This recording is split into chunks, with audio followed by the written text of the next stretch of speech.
Well, welcome into the rundown on Fox Sports Radio 1400 around the world on the iHeartRadio app. My name is Rob Sanders. Thanks for joining us on the program today. Literally the final show of the year. And in fact, I'm not sure why I'm doing a show today. There's been no one here in the iHeart complex. What is it Swanee calls them? The swanky iHeart studios, whatever the hell it is. Teddy was here this morning. The fine Talking Sports with Teddy Hefner program. And I guess I'm going to hang out and we're going to talk about what just happened. As USC Insider over there says, yeah, Betty White has passed away. That's not a joke. I thought Betty White was going to live forever. And actually, you know what? Her agent actually said the same thing. So rest in peace to Betty White.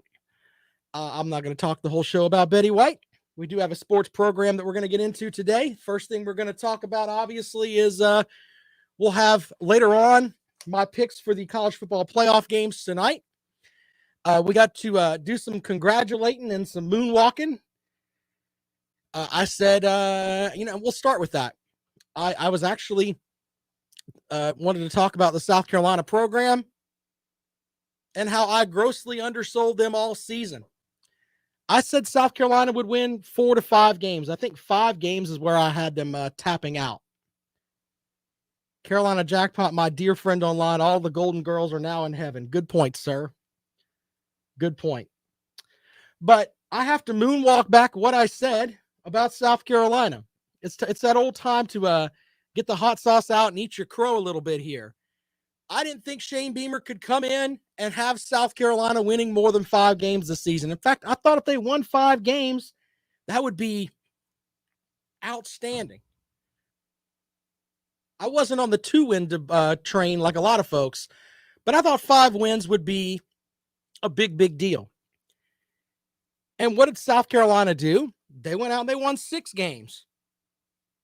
Let's just kick Rob in the face on that. We're going to win 6 games. Awesome. They go out, they win those 6 games, and then they have the bowl game.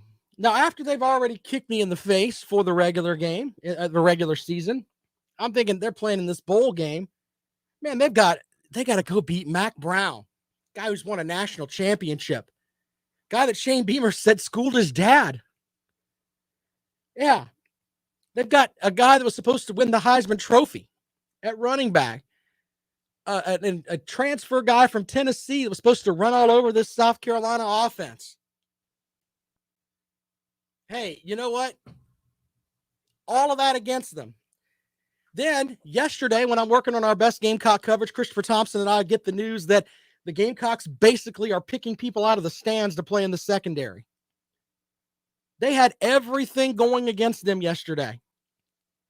You had to wonder if maybe some of these guys weren't quite with it. That's kind of the thought going in. Hey, we're just going to go out and, we'll go through the motions and then get ready for next season because things are getting better.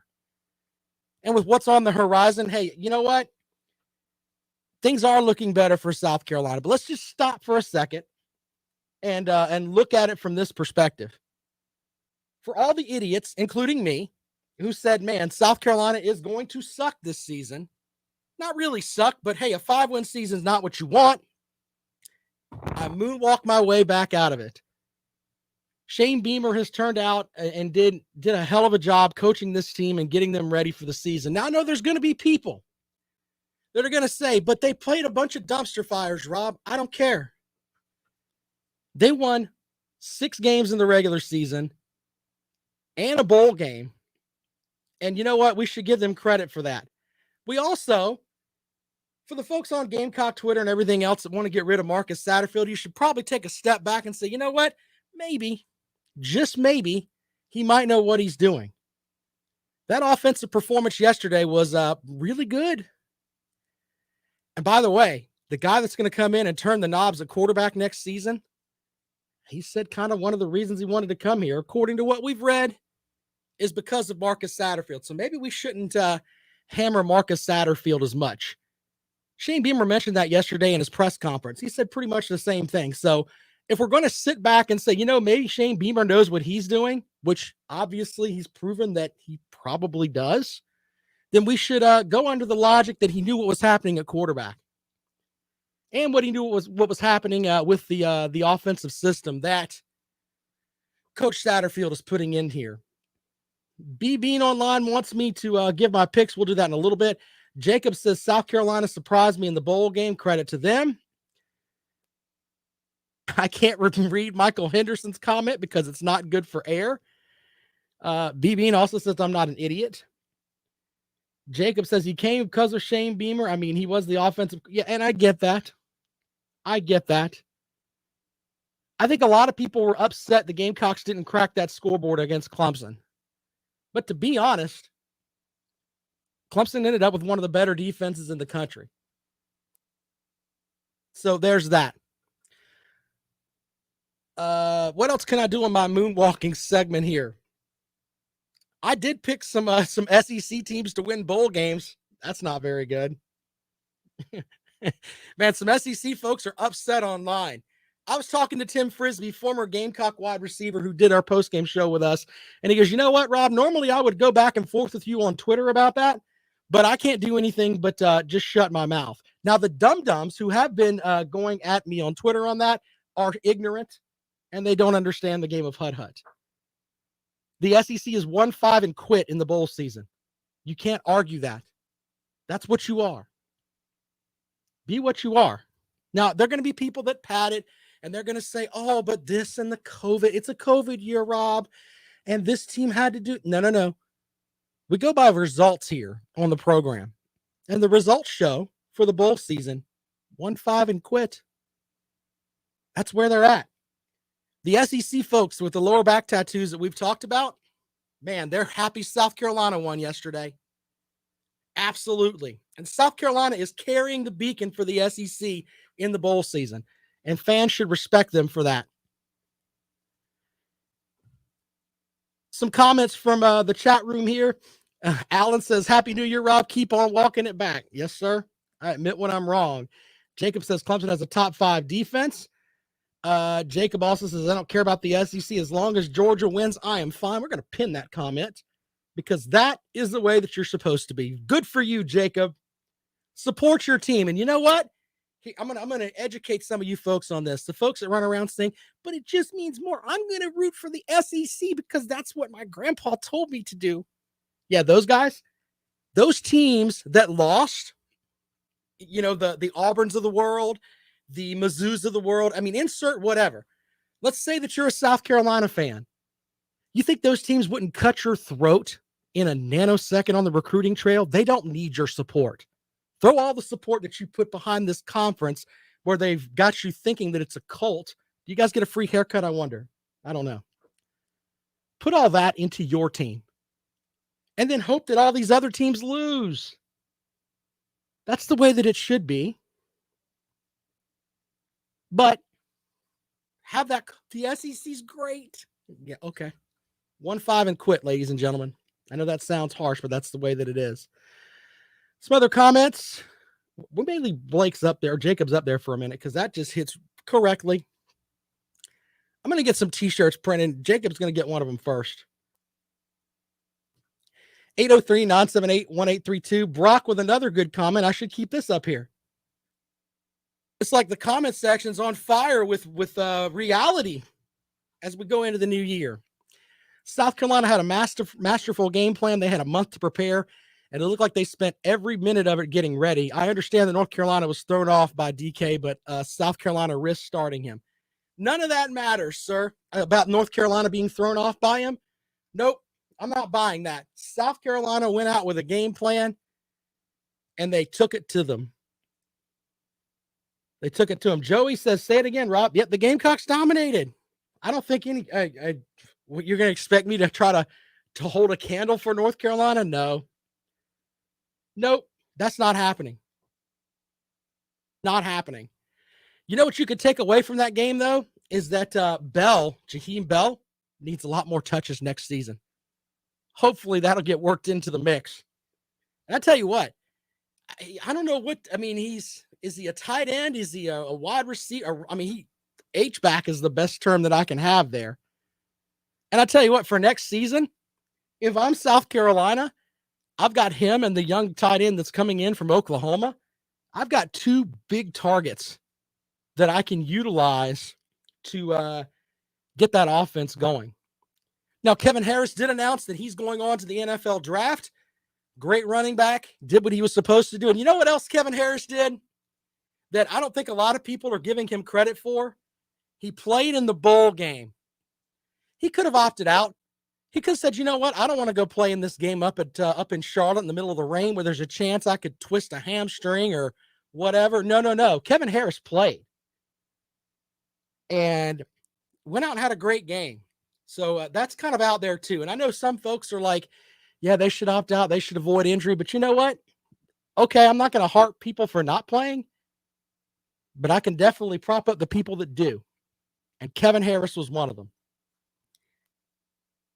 Love to have your thoughts on that game at 803-978-1832, 803-978-1832. That is the number to call. DeCarrion Joyner had a great game. What was he, 9 for 9, throwing from the field? Yeah, he was great, doing all kinds of good stuff out there and looking like the quarterback he was at Fort Dorchester. And if you saw his interview after the game, he was really, really humble. And you could tell the guy's just 100% Gamecock. He could have transferred somewhere else and probably got to play. Would have done great. But no, he's Gamecock in his soul. And when you have that and you go out there and you do what he did, hats off to him too. So my people, they get the game balls for me. Marcus Satterfield for putting together that game plan. DeCarrion Joyner for doing his thing. Kevin Harris for showing up. And Bell for making some great plays and just doing what the Gamecocks needed to do to win. 803-978-1832, 803-978-1832. We also have to talk today about, and I feel bad, but I was kind of wild last night with the Music City Bowl. Tennessee goes out there, and they both Tennessee and Purdue put up monumental numbers. Game goes into overtime. Tennessee gets stopped at the goal line. According to the refs, they end up going home with the loss. 803-978-1832. If you want to talk about that, we can. Let's go out to the phones. Welcome into the rundown. Good afternoon. Hey, I want to make a comment about the Clemson game and get your opinion on it. Sure. Does it look to you like the Clemson offensive line looks kind of like they did when under Tommy Bowden and Spence, where they didn't ever fire out and never could get a yard? It just kind of, when I was watching the game, when we needed that yard, it just looked like we cannot get movement. And even against a 3-3-5, we should be able to move the ball. I think that kind of concerns me. Yeah, that's a good point. And this offensive line isn't full of guys that, hey, you can line up and say, you know what? I'm just going to line up and just run the ball and get you a yard. Yeah, I mean, I can definitely agree with you on that. But I mean, they kind of look like they try to get in the way of people, not actually push people around. I wish they would get physical. I don't understand why, you're 300 pounds, you can't move somebody around. Yeah, there's definitely that. And, of course, Coach Caldwell is retiring. Thomas Austin has gone from assistant to, or analyst, I think was the term, into he's going to coach the offensive line now. Maybe he can get them to a point where, and I think this is with everybody, if you have 3rd down and 1 or 4th down and 1, let's go with that. You should be able to rally your team together and say, you know what? If we can't get 1 yard, then we've got problems. I think that's with any team. You should be able to line up and get 1 yard per play. I don't think that's asking much. So we'll see how that works out. But they need to go back and look at some of the videos of the Clemson offensive line when Danny was there and how they used to fire out and knock people backwards, even they were only 260 pounds. I just don't understand. They just don't get down a 3-point stance and hit somebody. But I appreciate your opinion. Appreciate it, man. Thanks a lot. Toughness is something that a lot of coaches need right now to implement with a lot of these guys. I'll agree on that. ST asked about the mayonnaise bath. Look, we talked about this yesterday on the 5th quarter postgame show. I'm just going to be honest with you on this. I don't care what we win. You're not bathing me in mayonnaise. Shane Beamer is a much better sport than I am. You go dump that on the losers. I'm not taking a mayonnaise bath. To hell with all of you. It's not happening. 803-978-1832. Alan's blaming the ACC refs. Oh, Alan. Bless your heart, Alan. Let's go back out to the phones. Welcome into the program. Good afternoon. Big Barney Ross here. Barney, would you let Carolina hold did on, their part. Barney, would you let somebody pour 4.5 gallons of mayonnaise on you? Well, I don't know if that wasn't cake batter. No, they said it was mayonnaise mixed with water to make it more runny. That's what they said. Well, I don't know. Is there dinner and a movie in it for me? I mean, I'm not cheap. Go ahead with your call, sir. I watched the South Carolina game, and I was screaming like I was at the dentist office. I was so happy for them, and they're going to be hard to guard next year. I mean, I see them being a top 1, 2 in the conference in the SEC East.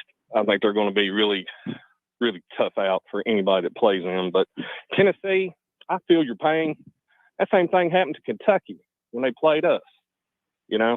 And it looked like Tennessee didn't muster up really in the third. And Hendon Hooker had a lot of guys running downfield wide open, and he underthrew them. They're late in the game, and he just didn't put enough mustard on the ball. And I think controversial calls will get you right in the face mask every time. But I was hoping Tennessee would win so we could, feel better about the SEC. But it's going to be a year where I think we might have an SEC champion. But far as conference in bowl games, we ain't done very well. And I'm hoping because Kentucky's playing a better Iowa team. I mean, they're just better than us. Mm-hmm. But I think if it's close late, we'll pull it out because I think our line can really lean on them late in the game. And the weight, it's hard to carry that kind of weight for 4 quarters. We might have a shot, but I hope Georgia beats Michigan tonight. Just for the Docker commercials, and Alabama should roll Cincinnati. You never know, but go SEC, go Kentucky, and Big Barney Ross. I'm out. Thank you, Big Barney Ross. I thought that Big Barney Ross was more intelligent than to just root for a conference. I guess I'm struggling with all that. I have it from several different people. One, Ric Flair posted today that he was going with Michigan tonight. You want one of your predictions? I'll read you what the Nature Boy Ric Flair said. He says, "Sorry, Kirby, you should have shook my hand on the sidelines when I was standing next to Herschel in Athens. Today it's all blue. Jim Harbaugh's been shaking my hand since 1989. Go blue." And he's sitting there in a Michigan jersey. So the Nature Boy is picking Michigan tonight, which the Nature Boy's pledges have generally gone with whoever gives them the most money. So I've seen him in South Carolina stuff. I've seen him in Florida stuff. Apparently he's not on the Georgia bandwagon tonight. He's going with Michigan. Andre says, yeah, I mentioned that earlier. The Gamecocks are carrying the SEC flag for the whole conference. Yep, that's happening. Now, when you mention that, the lower back tattoo folks put the ACC this and the Big Ten that. Yeah, I'm talking about this season. If I want a history book, I'll go get Encyclopedia Britannica. For this season, the SEC in bowl games, the conference that claims that they've invented football, yeah, they're not doing so well. Motivated Deactivated said, screw that coke-sniffing idiot. I don't think he's talking about me. I think he's talking about Ric Flair. I'm too fat to be a cokehead. I'm just saying. All right, we're going to take a quick break. When we come back, we'll have more for you here on the Rundown. We're taking your calls this afternoon. Final day of the year. Look back at some of the great sports stuff from the year. And we'll talk about what was good, what was bad, and get your calls as well. 803-978-1832. This is the Rundown. You're listening to Fox Sports Radio 1400.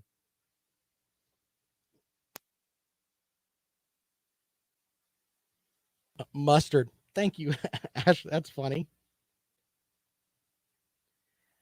Michael up there. Yeah, Dak Joyner, if you look at his high school tape, I mean, he looked like an absolute beast.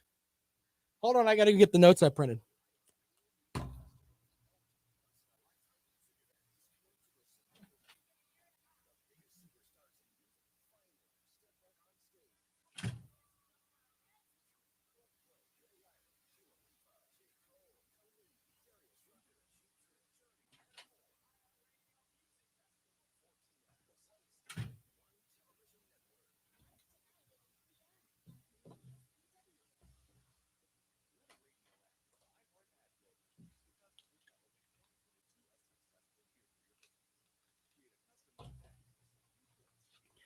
Dylan, you are correct. That is the correct answer. If you want your team to win, you don't want to cheer for the conference ever. They will screw you over in a minute for a recruit. You think you can't take your team and the fact that, hey, if I'm South Carolina, let's say that South Carolina wins and Alabama and Georgia win tonight, and the rest of the SEC goes into hot dog water mode and doesn't win a game. Look, with that, if I'm South Carolina, I'm going to literally say, yeah, there were 3 SEC teams that won bowl games last year. We were one of them. Definitely do that.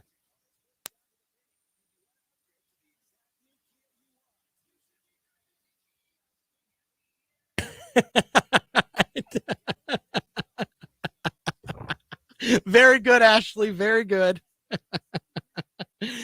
That's great.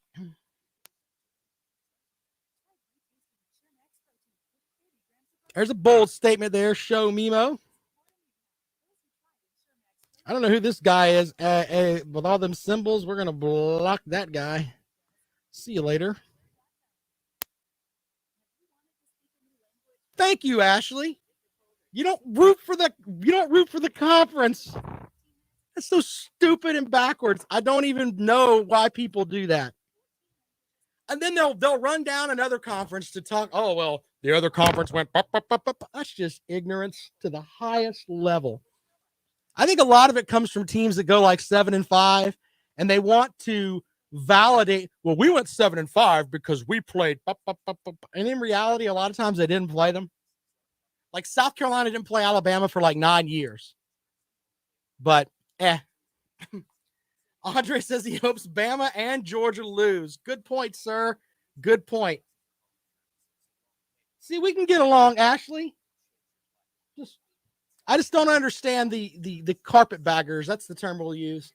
Oh, we're just going to go with just our conference. Stop it.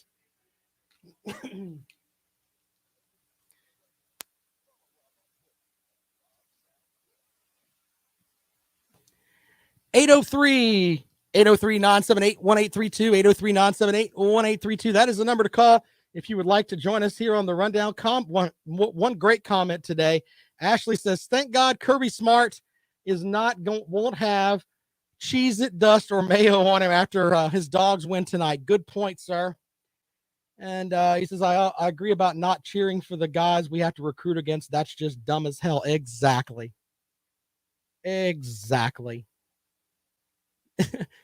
I call people that chant SEC simpletons, and I stand behind that. You don't care about your team. You're just all about the other teams in the conference that would literally cut your team's throat for you. Just saying. Michael says, rooting for the conference just makes it harder for your team to recruit within the conference. Thank you, sir. There are a lot of people that say they won't listen to my show because I'm not an SEC homer. Good riddance. The IQ level goes up when you leave. We don't get dumber by osmosis because you're here. Sorry. Dylan says he agrees with Ashley. I'm not on that conference bandwagon. It's ridiculous. Andre says if Bama and Georgia win, it affects our recruiting. And, of course, Andre is an LSU fan. That is correct. That is correct. There are people that feel the same way I do. They're not trying to validate when they have a 7-5 year and they think, okay, well, we went 7-5 because of this. Or if we played in this other conference, we'd go this record. In reality, no, you wouldn't. No, you really wouldn't. You'd probably, maybe you'll win better. Okay. Anyway, we'll take calls too on what happened to Tennessee. If you're upset by that, I would love to hear that at 803-978-1832. Your favorite sports memories of the year. We'll get into that. And I know that right above me, they're singing the national anthem right now as Cincinnati. Good shot there of the student section where they're actually singing the national anthem. Way to go there, folks. Way to go. And Cincinnati and Alabama kicking off here in just a few minutes. So we're looking forward to that. 803-978-1832, 803-978-1832. That is the number to call if you'd like to join us here on the rundown. We'll give you our pick for Alabama and Cincinnati since they're starting right now. Here's the thing with Cincinnati. They can score some points, and I know that. But I think the way to beat Alabama, in my opinion, is consistency. You need to be consistent on both sides of the ball. So there's that. So I think this game with Cincinnati will be close. I don't think Cincinnati's going to go into this game afraid of the Atlanta Braves logo with a mullet on it that will roll out there with the Alabama folks. I don't think they're going to be scared at all. So with that, I think Alabama will win, but I think it's going to be close. Look for Alabama to pull away late and win 27-17, something like that. Now, bear in mind, I could be wrong because I was wrong about South Carolina yesterday. There's that. Show Mimo Online mentions that the Lady Tigers up at Mizzou, they won over South Carolina last night, 70-69.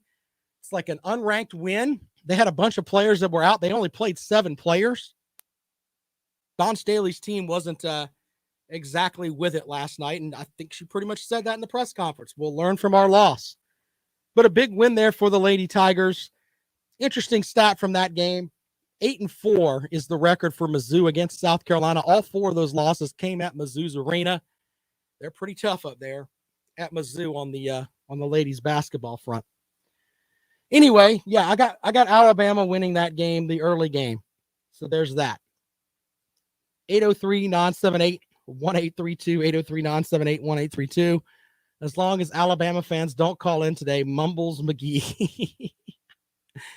God bless those Alabama fans. They love it. You know, I'm going to put something else out there too. Someone sent me a picture of this, and with Nick Saban up there doing his thing. I'm not in the camp that Nick Saban is going to retire. Not into all that at all. Or not retire. Not that he's not getting things done. But it wouldn't shock me if Alabama rolled through these last 2 games and Nick Saban decided to hang it up. Just saying. It's just a feeling that I've got. Nothing that I have to put it out there that could make it where it's not, I have nothing to base that on but just a gut feeling. But I think if they win the national title, what else does Nick Saban have to prove?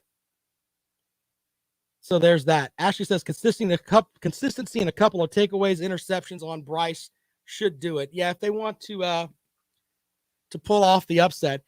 And that's something else, too. One of the things I wanted to ask you about as well, and we'll take calls on this at 803-978-1832. What's the bigger upset? Which one do you think is more likely to happen, Michigan or Cincinnati? Which one would you bet on that's more likely to happen? We'll take that as well. 803-978-1832. Brock says he doesn't like Alabama, but Saban has all of his respect, and he should. Showmeo says, hey, the men's Tigers suck so bad. Yeah. We don't need to utter the words Konzo Martin. He's pretty bad. Ashley asked if myself and my buddy Jackpot are still taking Michigan. Yes, I'm taking Michigan to cover. I think Georgia will gut out a win simply because I don't know why. I look at the Georgia defense and I think, man, that is probably the best college defense I've ever seen. And yes, Alabama lit them up like a Christmas tree. But when I look at Michigan wants to run the ball. Georgia doesn't let anybody run on them. Michigan doesn't have a quarterback like Bryce Young to throw the ball. And I think that's kind of the way that you beat, if you're going to beat Georgia, that's the way to do it. Make them pay in the secondary. So there you go with that. I think they're going to try to run the ball, and I think that Georgia's going to get the better of them tonight. So, yeah, I'll give you my full pick on that in a moment. But since Ashley asked, Andre says Cincinnati is America's team. I'm not buying that either. I'm not buying that either. 803-978-1832.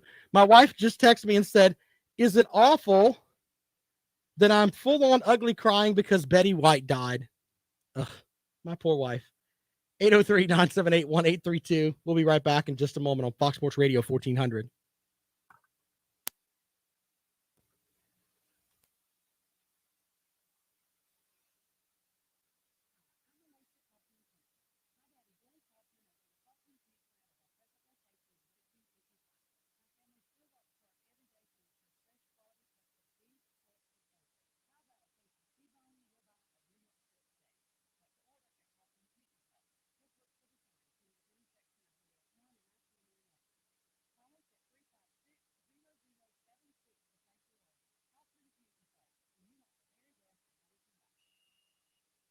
Johnny says karma came looking for Tennessee. I like it. My daughter sends me TikToks. Do you have like daughters that are at that age where they're sending you TikToks? I don't know what this is, but we'll look at it from here. Hold on, let's see what this is. Well, remember a couple weeks ago when I didn't have hamburger buns, so I made like a bacon cheese hot dog thing. Yeah, there's my daughter sending me TikToks about cooking. Hey, Eric was like, "What if we do it with a jalapeno popper inside?" I thought she sends me recipes for cooking. That's who's got a teenage daughter. That's what I've got. Make sure when you do the jalapeno, you scrape it out, scrape it all out. If you like spice, feel free to leave some of the seeds and the ribbing in there. So inside, I put a bar cream cheese, a cup of cheddar cheese, scallions, and a tablespoon. Yeah, there's my daughter. What a mess my life is with all that. Good point, Joey. Welcome back to the Rundown on Fox Sports Radio 1400 around the world on the iHeart Radio app. Let's see here. Hold on. Someone asked a question up top there. Let's see here. Oh, Mike says, does Dabo go to Bama if Saban retire? I don't think Dabo Sweeney's going anywhere, sir. Joey says, I believe the defense will be back today talking about Georgia. And let's see here. Yeah, there's that. As we get set for kickoff, about, I think, 10 minutes they have kickoff here. Cincinnati looking like they are not intimidated at all as they roll out here to play Alabama. They look like they are with it, ladies and gentlemen. We'll see. Let's see here. Michigan, Show Me says Michigan O-line will beat the Dogs D-line this game. It's all about both O and D-line. That's good.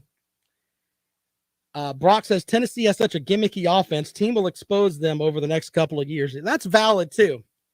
But you know what? In that game last night, when you're watching that game, the fourth quarter was amazing. Oh, if you're an offensive football person, you like that kind of thing. And I know that offense scores points, and that's what brings in folks. But if you're a guy that likes some defense, when you're watching that game, it's like they're almost giving up a point a minute. I know that Tennessee fans are on fire with what their coach did this season, and they'll tell you point blank that, hey, we should have won that game last night. And hey, you know what? I'm with you on that. Okay, we can make an argument either way with all that. But here's the thing that I know for certain. What Brock said makes a lot of sense. The gimmicky offense, people will figure out how to combat that. But if you're a defensive player, do you really want to go to Tennessee? Seriously, your offense is out there a ton. The defense is out there a ton.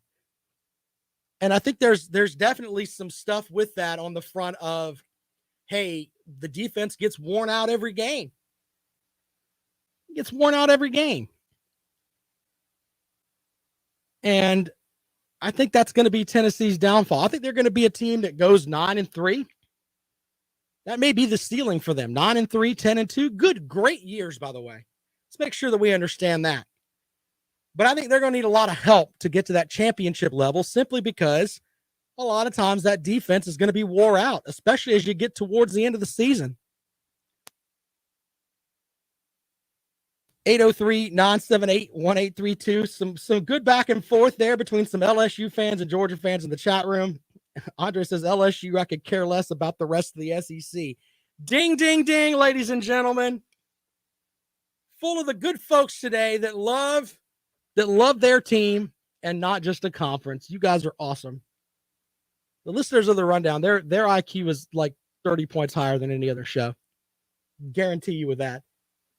Just pick your team, roll with your team, and to hell with everybody else. That's the way that it should be.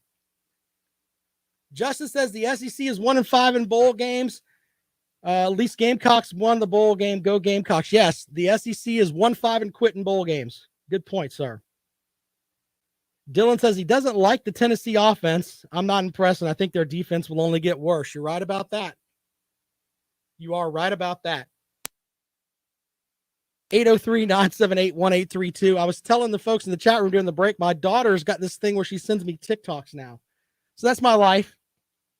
I remember people tell me, you don't want to get on the TikTok. Well, I kind of have to get on the TikTok because that's where my daughter is, and I can, see what she's looking at because she sends me the stuff that she likes. It's kind of the relationship we have.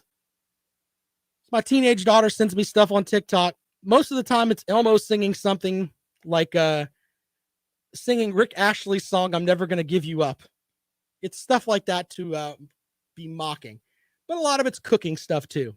So I'm thankful for that heading into the new year. Andre says, if someone pulls for the SEC, that means their team is trash. Andre is a valued listener of the program. Very good, sir. Very good. Very, very good. 803-978-1832, 803-978-1832. I wanted to mention some of the good things about the past year. First of all, the folks that have gone to my blog page, listened to the show, the numbers have been astounding.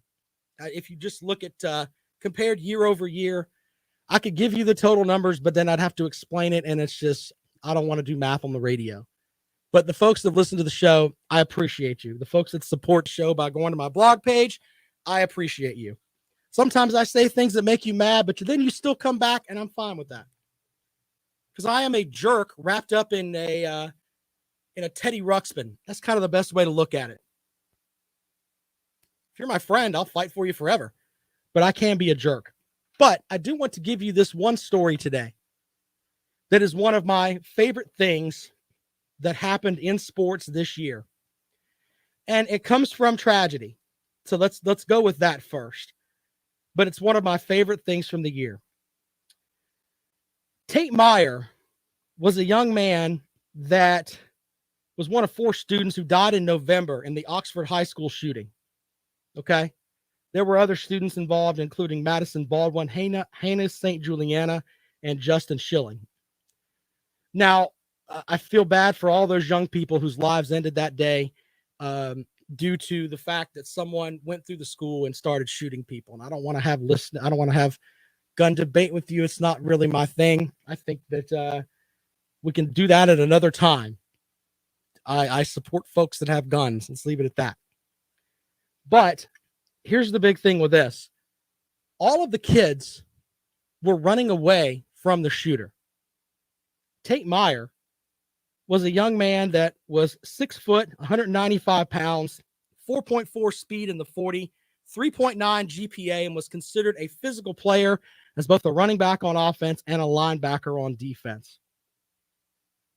So the big thing with this that I take away from it is that all these other kids are running away. This guy ran towards the shooter. We need more people like that in our world.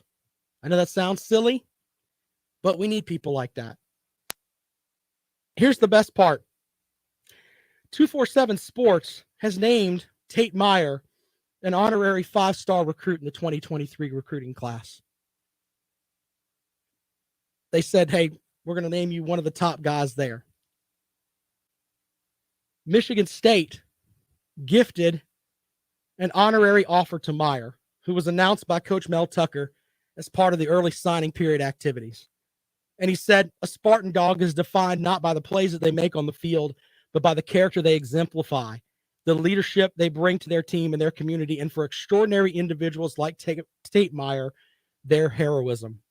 Tate is and always will be a Spartan dog. That's the best sports story of the year there, ladies and gentlemen.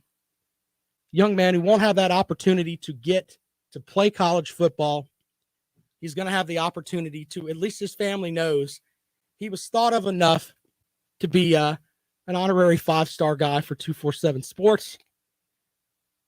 and an honorary offer to Michigan State.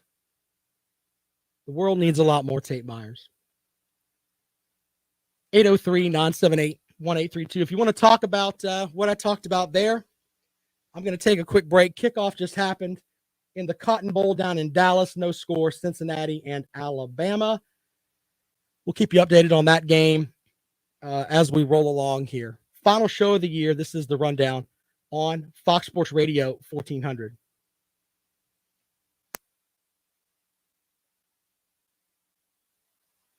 I almost lost it there. had some onions going on, man. When I read what I wrote there, it just kind of just not what you want. But I tell you what, I'm just when you read what the people say that hey, this young man was going towards the shooter. I've had military training and law enforcement training and all that. I think I'd have to stop a second to say, you know what? I'm going to run towards the shooter. I need more people like that, man. A lot more people like that. Oh, hate to bring the show down like that. Sorry about that. That is my favorite sports story of the year. The Atlanta Braves winning I'll mention that when we come back, but oof.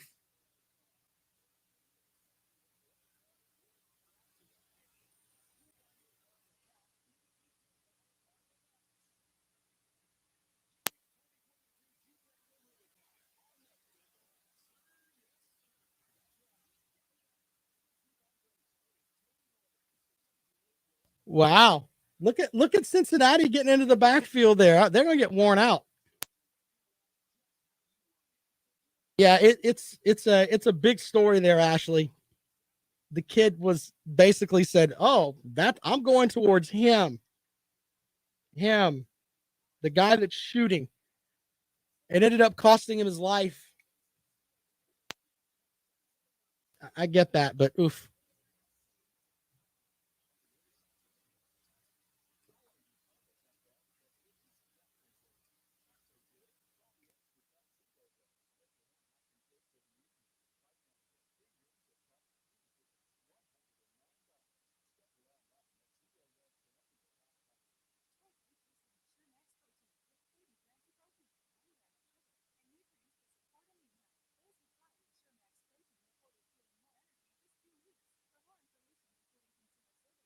God bless you for what you're dealing with there, Dylan, but oof. It literally, I mean, I don't know if you could tell or not, but I was swelling up a little bit. I really was. Got that old nasty feeling in my throat where I was gonna have stuff seeping down my eyes, like, hey, didn't want that.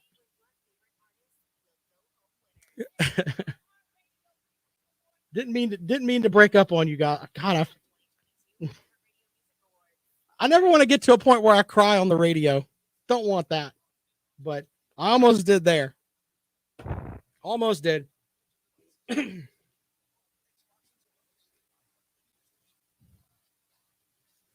803-978-1832. Taking your calls on your favorite thing from the sports world this year. Final segment of the rundown for the year, ladies and gentlemen. Get into the program. 803-978-1832. Mentioned the story of Tate Myre before the break. 247 Sports named him an honorary 5-star recruit in the 2023 class. Good stuff there. I like good positive stories. Why not? By the way, if you are not watching the college football games tonight, you can watch our iHeartRadio Music Festival. You can see it on WIS 10.2 Spectrum and Dish Channel 7 at 8 o'clock. You can watch Billie Eilish, Kid Leroy, all of that. If you're into music, watch that tonight. If you don't want to watch the college football playoff. And there are some people that aren't going to watch the games tonight because their team isn't playing, and I get that. People that are upset. I get that. Anyway, 803-978-1832. I'm going to give you another story that I like from the year that made me happy in just a moment. But I promised that I would give my pick for the Georgia-Michigan matchup.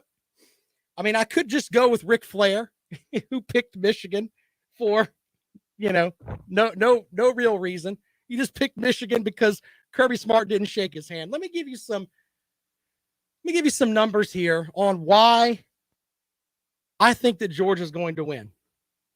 First of all, I believe in the mentality of defense generally wins out. Now, I know that you're going to look at me and you're going to say, but that Alabama offense tuned them up in the SEC championship game. And yes, they did. They absolutely did. But here's the thing. Michigan doesn't have the kind of offense that Alabama has. Tate McNamara is a good quarterback. He's not Bryce Young good. He's not. So I think that the game is going to come down to a couple of things. For Michigan to win, Tate McNamara is going to have to play lights out against a Georgia defense that I think is one of the best college defenses I've seen in like 15 years. By the way, touchdown Alabama. They lead 6-0, extra point pending. Now, for them to win, that's what they're going to have to do. McNamara is going to have to do what the folks at Alabama did. They're going to have to throw the ball up and down the field and make Georgia make mistakes. Now, with that, the other way that Michigan can win, and Georgia fans don't want to hear this, but the Stetson Bennett saga. Bennett hasn't played well in big games. He really hasn't. You can make an argument that the biggest win that Georgia got this season was the opener against Clemson. And in that one, they didn't score an offensive touchdown. They really haven't. So on that front, the Georgia offense, you can make an argument that it's solid but suspect. You could do that. But I always lean back to that Georgia defense and the fact that nobody really messes them around, meaning nobody's going to come out there and knock them in the face. That just doesn't happen. Just doesn't happen.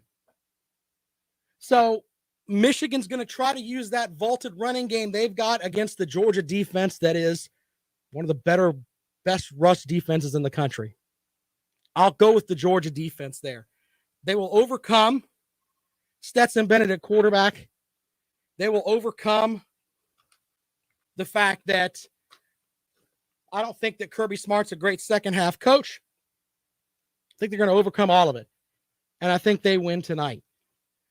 I'll be tweeting about that game throughout the game at Rob Sounds Good on Twitter. Alabama's going to win here, joining South Carolina, I believe, as if they win, they will be the only other bowl champion for the SEC heading into the new year. I'm telling you that at the beginning of the bowl season, you would have laughed at me. Brandon says his favorite sports moment this year is when Bad Bunny and his match at WrestleMania. Look, I love some WrestleMania stuff. I love some wrestling stuff. CM Punk this year coming back to AEW. His promo was absurd. The way that crowd reacted to him, love that. There's that too. Now, also, if you listen to the program, you know that I don't like to bring politics into sports. I know that's kind of a cop-out, but the reality is that I think sports is the big thing in this country where we can all get together regardless of how we vote. You could be X fan, I can be Y fan. We can shake hands, have a beer, and talk about our teams. And everyone's the same. You could be a big 6'8" guy that, 245 pounds of just ripped muscle going up against my 5'9" chunky butt, and we could talk about how I like the Green Bay Packers and how you think that the Chicago Bears are great. We can do that.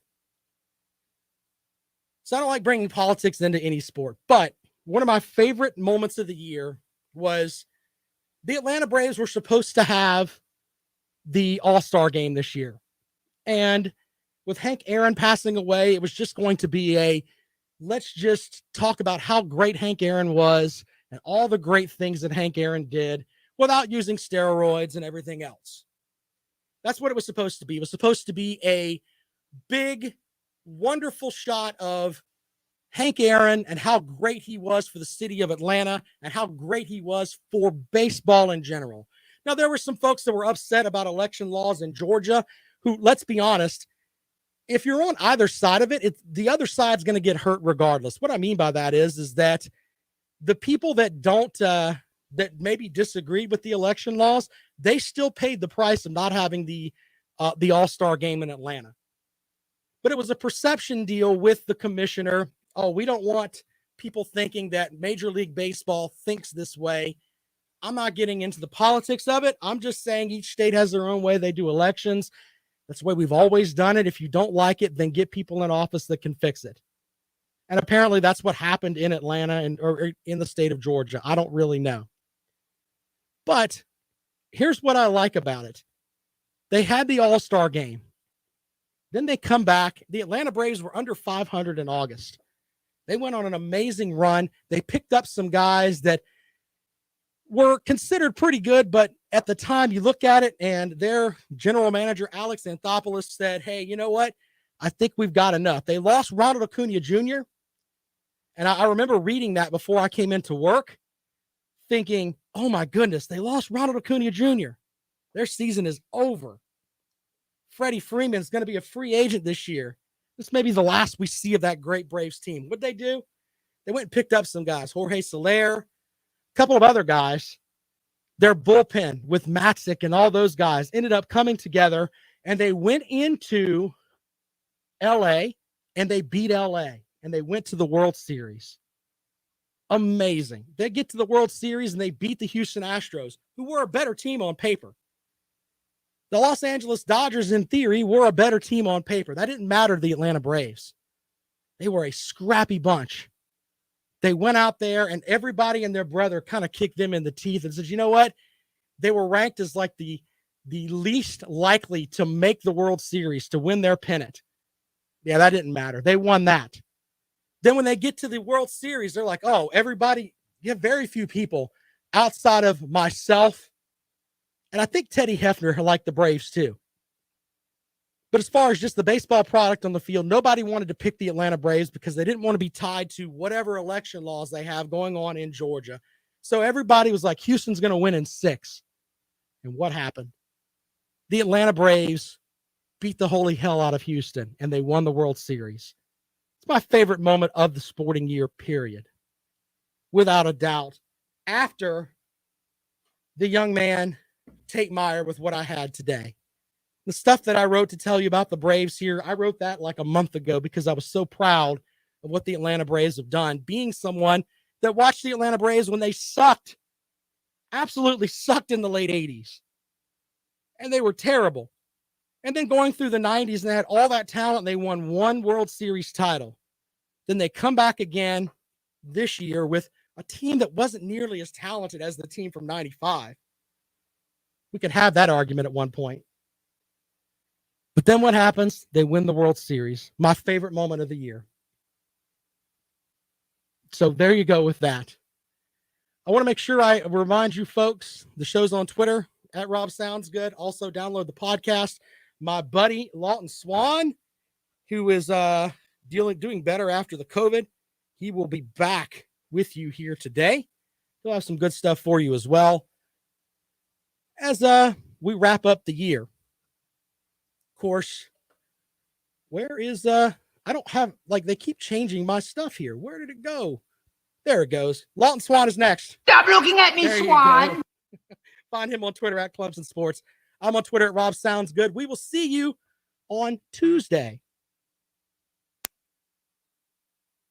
Thank you guys. Appreciate y'all. Follow Twitter tonight. I'm going to make people angry.